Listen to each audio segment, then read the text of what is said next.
સુરત કઠવાડા સીમમાંથી એક મૃતદેહ મળી આવ્યો છે। સળગેલી હાલતમાં મૃતદેહ મળી આવ્યો છે। સુરતથી સમાચાર પ્રાપ્ત થઈ રહ્યા છે। સુરત જિલ્લાના કઠવાડાની સીમમાંથી આ મૃતદેહ મળી આવ્યો છે। જ્વલનશીલ પદાર્થથી મૃતદેહને સળગાવવાનો પ્રયાસ કરવામાં આવ્યો છે। કોસંબા પોલીસે મૃતદેહનો કબજો લઈ અને વધુ તપાસ હાથ ધરી છે। નેશનલ હાઈવે 48ની બાજુમાંથી આ મૃતદેહ મળી આવ્યો છે। જ્વલનશીલ પદાર્થથી મૃતદેહને સળગાવવાનો પ્રયાસ કરવામાં આવ્યો છે। સુરત જિલ્લાના કઠવાડાની સીમમાંથી આ મૃતદેહ મળી આવ્યો છે। સળગેલી હાલતમાં મૃતદેહ મળી આવ્યો છે। હાલ કોસંબા પોલીસે મૃતદેહનો કબજો લઈ અને વધુ તપાસ હાથ ધરી છે।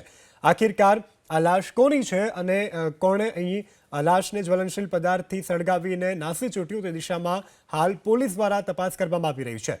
તો સળગેલી હાલતમાં મૃતદેહ મળી આવતા પોલીસ દ્વારા તપાસ કરવામાં આવી રહી છે।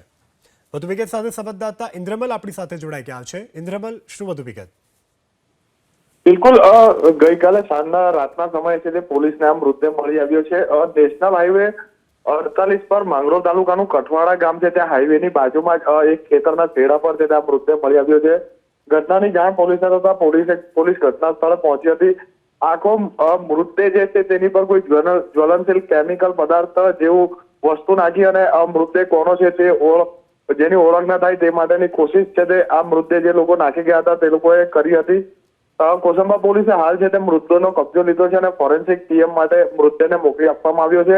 આ વ્યક્તિ કોણ છે તેની પણ હજુ ઓળખ નથી થઈ। હત્યા થઈ છે કે પછી કઈ રીતે એનું મોત થયું છે, આ વ્યક્તિ અહીંયા ક્યાંથી આવ્યો હતો અને તેની પર આજે જ્વલનશીલ કેમિકલ નાખી અને એને બાળવાનો છુપાવવાનો પ્રયાસ કર્યો, કોણે કર્યો છે તેની તપાસ હાલ છે તે પોલીસ કરી રહી છે।